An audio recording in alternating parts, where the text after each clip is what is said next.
Assalamu alaikum, this is me Atisham and you're watching my YouTube channel RILS The Lingua Expert. I'm the expert trainer of IELTS, PTE, OET, IELTS Life Skills and other English language proficiency exams.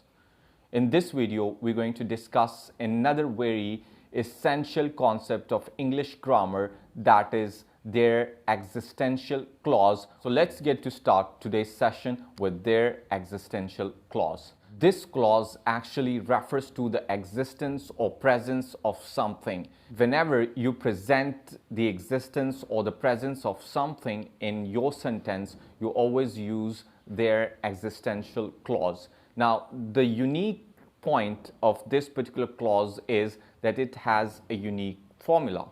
Now, here you use there as an existential word which would refer to the existence or presence of any object. Remember, in such sentences, you do not actually present the action of any subject. Here, you present the existence or presence of any object in a sentence. So, here the formula you can construct with the help of the word there, and after there you have to either use is or are, depending on the subject which will be followed after be, which is or are. So depending on that subject which is coming after it, you have to decide that either you have to use is or are. And too many students who are the non-native speakers, they actually misuse their existential clause, and this is why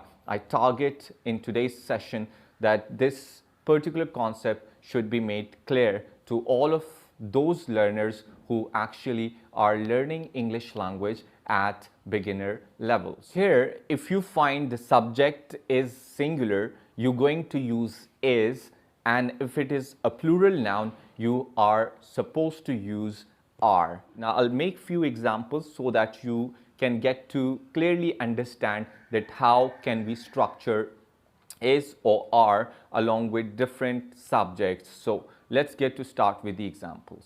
Firstly, I'm going to construct the sentences according to subject, which will be the singular noun, and here I would definitely use is before that subject in this particular pattern. The first example is there is something wrong, and in this sentence after is you see something which is indefinite pronoun, and you all know that with indefinite pronoun we always use is instead of are. So here the construction would be there plus is, and after is you have used the subject and after that extension. So this is why we call it a unique formula here in their existential clause, and in this sentence something does exist here.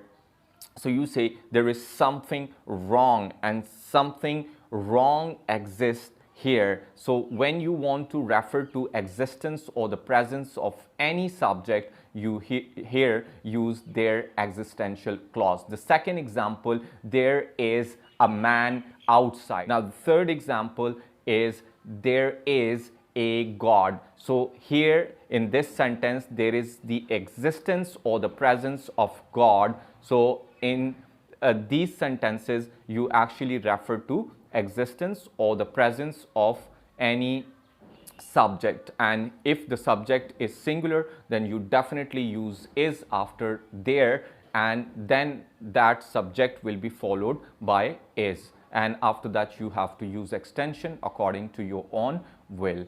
Now let's talk about the plural subject construction in this particular format. So here I would just give you 2 to 3 examples as well.